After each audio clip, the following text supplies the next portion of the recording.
오늘 우리에게 주시는 하나님의 말씀은 예레미야 24장 말씀입니다.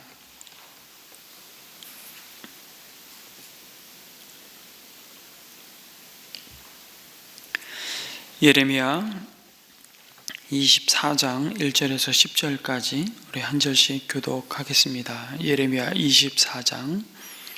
주님께서 나에게 이런 것을 보여주셨다. 내가 보니 주님의 성전 앞에 무화과 광줄이 2개가 놓여 있었다. 이것은 바벨로니아 왕 느부갓네살이 여호야김의 아들 유다 왕 여고냐와 유다의 고관들을 비롯하여 기술자들과 대장장이들을 함께 예루살렘에서 포로로 사로잡아 바벨로니아로 데려간 뒤에 있었던 일이다. 그런데 한 광주리에는 만물 무화과처럼 아주 좋은 무화과가 담겨 있었고, 다른 한 광주리에는 너무 나빠서 먹을 수도 없는 아주 나쁜 무화과가 담겨 있었다. 그때에 주님께서 나에게 물으셨다. 예레미야야, 내가 무엇을 보느냐? 내가 대답하였다. 무화과입니다. 좋은 무화과는 아주 좋고 나쁜 무화과는 아주 나빠서 먹을 수가 없습니다. 그러자 주님께서 나에게 이렇게 일러주셨다. 나 주 이스라엘의 하나님이 말한다. 내가 이곳에서 바벨로니아 사람의 땅으로 내쫓은 유다의 포로들을 이 좋은 무화과처럼 잘 돌보아 주겠다. 내가 그들을 지켜보면서 잘 되게 하고 다시 이 땅으로 데려오겠다. 내가 그들을 세우고 헐지 않겠으며 내가 그들을 심고 뽑지 않겠다. 이제는 내가 그들에게 나를 그들의 주로 알아볼 수 있는 마음을 주겠다. 그러면 그들이 온전한 마음으로 나에게 돌아와서 나의 백성이 되고 나는 그들의 하나님이 될 것이다. 그러나 유다 왕 시드기야와 그의 대신들을 비롯하여 예루살렘에 남은 사람들과 이 땅에 남은 사람들과 이집트 땅으로 간 사람들은 아주 나빠서 먹을 수가 없는 나쁜 무화과처럼 만들어 버리겠다. 나 주가 분명히 말한다. 내가 그들을 세계 만국으로 흩어놓아 혐오의 대상이 되게 하겠다. 그러면 내가 쫓아보낸 그 모든 곳에서 그들이 수치와 조롱을 당하고 비웃음과 저주를 받게 될 것이다. 그리고 내가 그들과 그들의 조상에게 준 땅에서 그들이 멸절될 때까지 나는 계속 그들에게 전쟁과 기근과 연병을 보내겠다. 아멘. 오늘 읽은 말씀의 역사적인 배경은 이렇습니다. 잘 아시는 대로 유다 백성은 3차례에 걸쳐서 바벨로니아의 포로로 사로잡혀갑니다. 처음 1차 포로로 잡혀간 시기는 BC 605년입니다. 그때 포로로 사로잡혀간 대표적인 인물이 다니엘과 그 세 친구 그리고 에스겔 선지자들이었습니다. 그리고 오늘 언급하고 있는 여호야김 왕의 아들 여고냐로 불리는 여호야긴 왕의 통치가 막 시작되자마자 얼마 안 되었을 597년경에 2차 포로가 이루어집니다. 그리고 그의 삼촌인 시드기야가 남유다 왕국의 마지막 왕을 이었는데, 유다가 최종적으로 멸망한 BC 586년에 남은 자들이 다 포로로 사로잡혀 가고 맙니다. 오늘 말씀은 여고냐와 그 지도자들 그리고 목공과 철공 기술자들이 바벨론으로 끌려간 그 2차 포로 후에 마지막 최종적으로 남유다가 바벨론에 멸망당한 BC 586년 사이에 하나님이 예레미야에게 주신 말씀입니다. 하나님은 성전 앞에 놓인 무화과 광주리를 보여주십니다. 이것이 환상인지 아니면 실물 교훈을 주고 계시는지는 정확하지 않습니다. 그리고 거기에 담긴 2 무화과의 상태를 비교하십니다. 한쪽은 첫 열매로 수확한 아주 좋은 무화과가 담겨 있었고, 다른 광주리에는 너무 나빠서 먹을 수 없는 무화과였습니다. 그리고 하나님은 예레미야에게 묻습니다. 내가 무엇을 보느냐? 예레미야는 본대로 대답합니다. 그러자 하나님은 그 각각의 무화과의 광주일에 담긴 무화과의 의미가 무엇인지를 설명해 주시는 말씀입니다. 아주 잘 익은, 그래서 먹기 좋은 무화과는 바로 하나님이 내쫓으셔서 바벨로니아 사람의 땅으로 끌려간 그 포로들이다. 그들을 내가 그럼에도 불구하고 그 땅 가운데서 돌보아주고 지켜줄 것이고 결국 다시 이 땅으로 데려올 자들이라고 말씀하십니다. 그에 반해서 나쁜 무화과는 지금 여전히 이 땅에 남아있는 시드기야 왕과 그 신하들과 끝까지 예루살렘 성에 남아서 바벨로니아에게 항전을 하던 백성들, 그리고 스스로 의지하며 살 길을 찾아 이집트 땅으로 간 사람들이라고 말씀하십니다. 하나님은 그들을 세계 만국에 결국 다 흩으실 것이고 뿐만 아니라 아주 혐오의 대상이 되게 하셔서 그들이 가는 곳마다 수치와 조롱과 비웃음과 저주를 받게 할 것이라고 말씀하십니다. 그들이 땅에서 멸절될 때까지 심판으로 추적하시겠다고 말씀하십니다. 문제는 바로 2차 포로로 유다의 왕과 백성이 끌려간 것에 대해 여전히 유다 땅, 그 약속의 땅에 남아있는 자들의 태도였습니다. 이러한 하나님의 심판에 대해서 하나님의 뜻과 전혀 반대의 생각을 스스로 하고 있었다는 것입니다. 특별히 누구에 대해서? 자기 자신에 대해서요. 그들은 바벨론으로 끌려간 자들을 오히려 경멸하면서 때로는 동정의 눈길로 바라보았던 것입니다. 그러면서 자신들이 그러한 포로로 끌려가지 않은 것은 자신들이 그래도 포로로 사로잡혀간 사람들에 비하면 오히려 괜찮은 사람들이라고, 하나님을 오히려 자신들은 기쁘시게 하였기 때문이라고 뭐하고 있는 것이죠? 지금 착각하고 있었던 것입니다. 바로 자신들이 하나님의 구원과 오히려 축복의 대상이라고 자부하였던 것입니다. 그리고 이제 범죄한 자들은 다 사로잡혀 갔고 그에 대한 심판이 끝났기 때문에 이제 남은 것은 하나님의 회복을 맛보게 될 것이라는 이 낙관론에 사로잡혀 있었던 것입니다. 그러한 상황 속에서 거짓 예언자들은 포로로 사로잡혀간 자들의 그 조속한 귀환을 심지어 예언하기까지 합니다. 28장에 나타나는데요.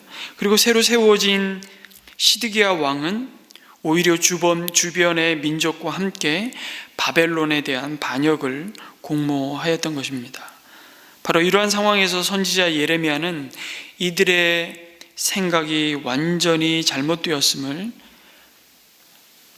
하나님이 보여주신 대로 대언하면서 그들에게 다가올 미래는, 그 회복은 예루살렘에 머물러 있는 자들에게 있는 것이 아니라 오히려 바벨론에 사로잡혀 가서 차갑고 사나운 그 세계 속에 던져진 그 포로들과 멸시와 지금 질시를 받는 자들에게, 오히려 지금 고통과 슬픔을 겪고 있는 그 포로들에게 있다고 말씀하십니다.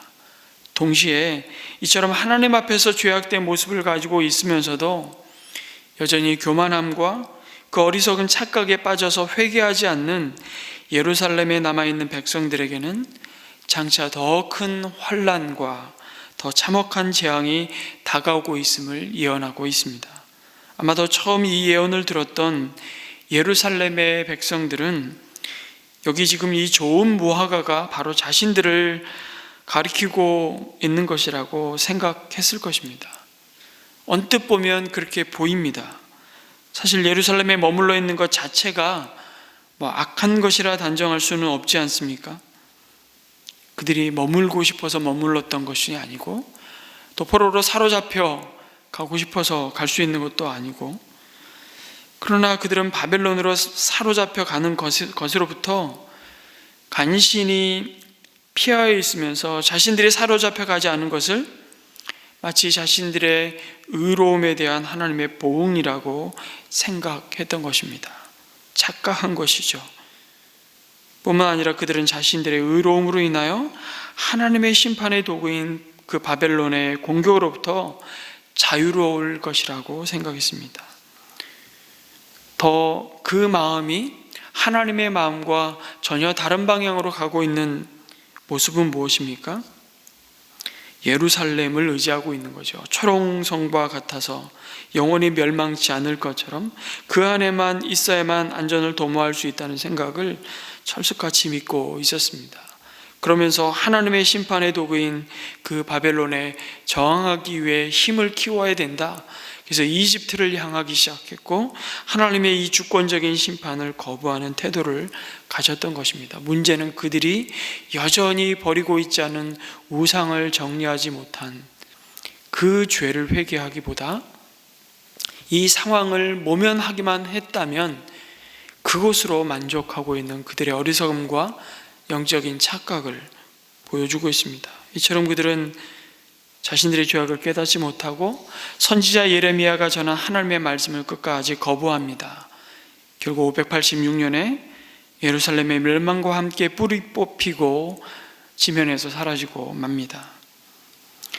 그런데 아주 좋은 무화과 광주리 같은 포로로 끌려간 자들을 나중에 이스라엘 회복의 어쩌면 그루터기와 같은 사람들로, 거룩한 씨앗과도 같은 자들로 삼으신 이유 또한 우리가 잘 눈여겨봐야 됩니다. 여러분, 그들이 예루살렘에 버티고 남아있는 자들에 비해서 그러면 그들은 더 나은 삶을 살려고 노력한 이 회복의 약속을 받고 있는 그들이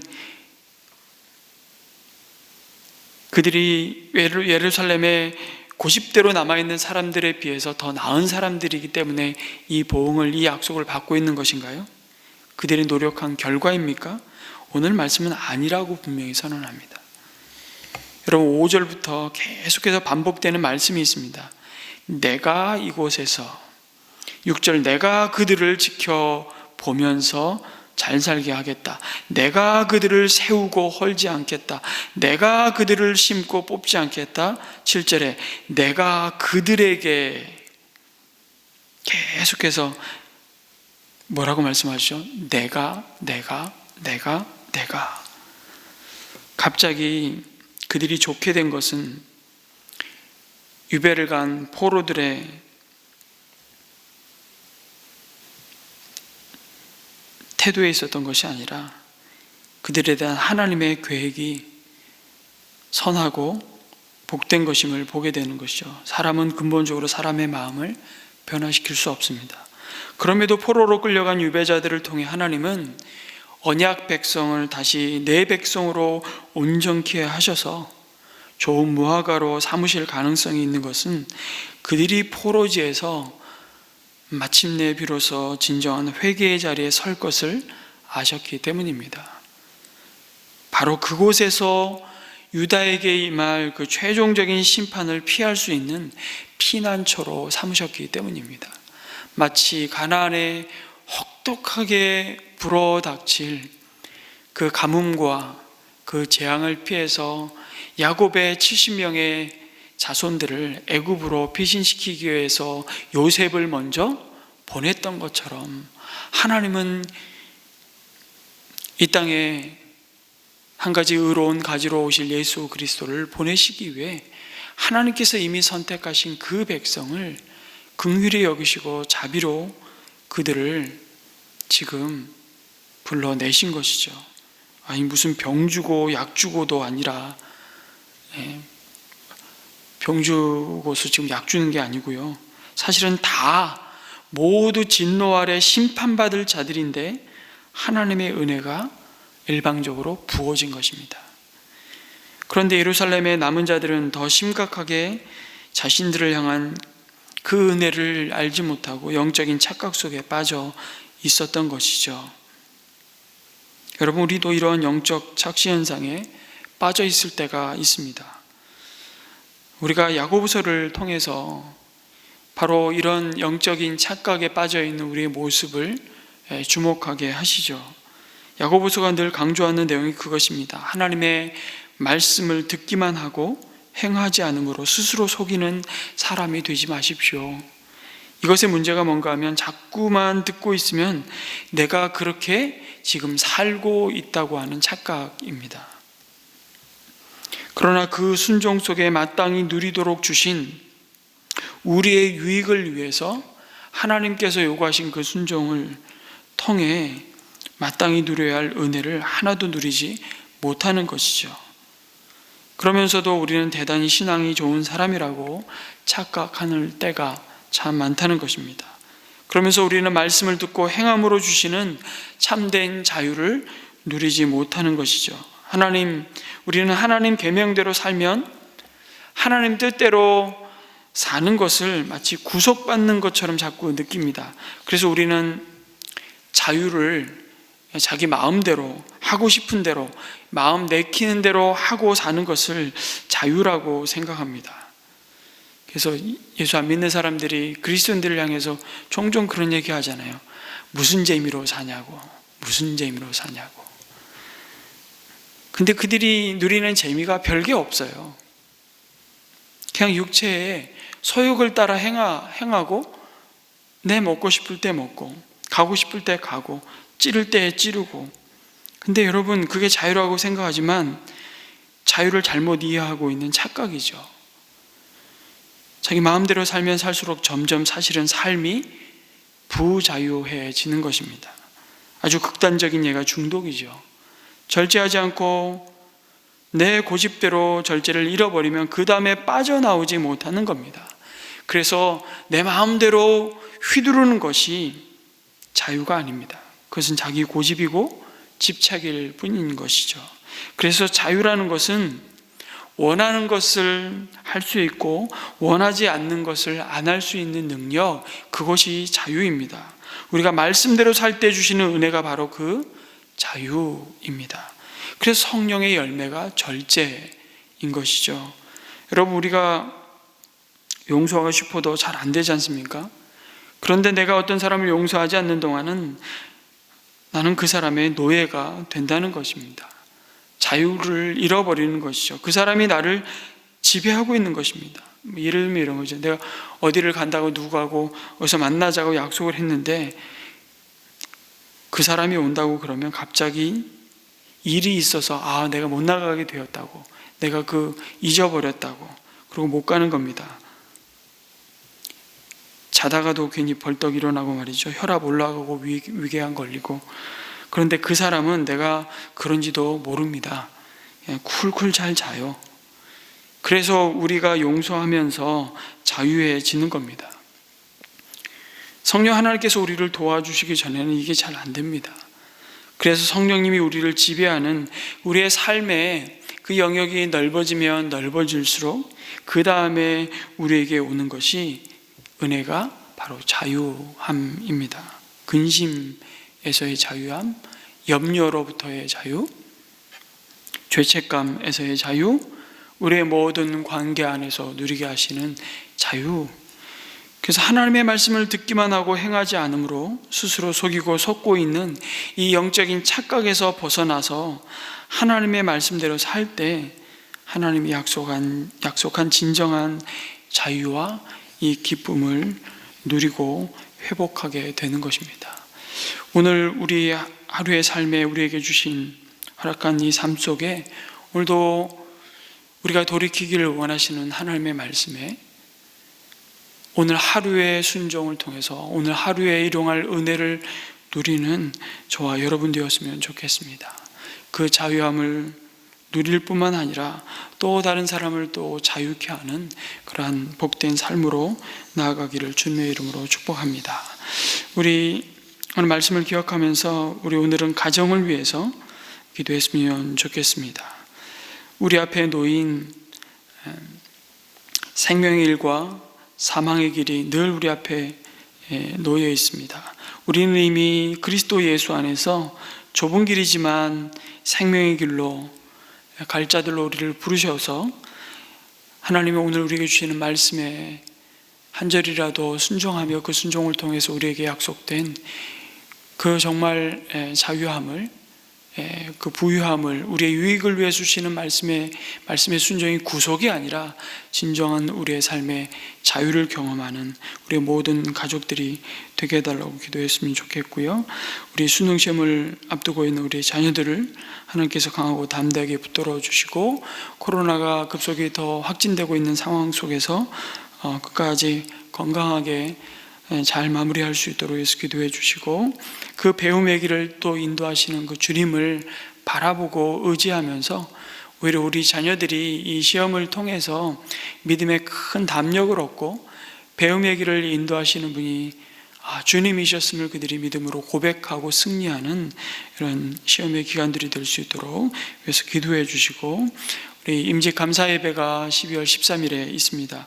임직을 앞두고 있는 우리 비택 장로님들, 우리 권사님들이 주님이 쓰시기에 주님의 손에 잘 붙들리고 주님의 정말 쓰시기에 잘 길들여져가는 그 복된 주의 종들이, 주의 일꾼들로 세워질 수 있도록 우리 기도했으면 좋겠습니다. 우리 법명공사가 차근차근 잘 진행되고 있습니다. 끝까지 아무런 사고 없이 잘 마무리될 수 있도록 위해서 같이 합심해서 기도하고 개인적으로 기도하고 돌아가겠습니다.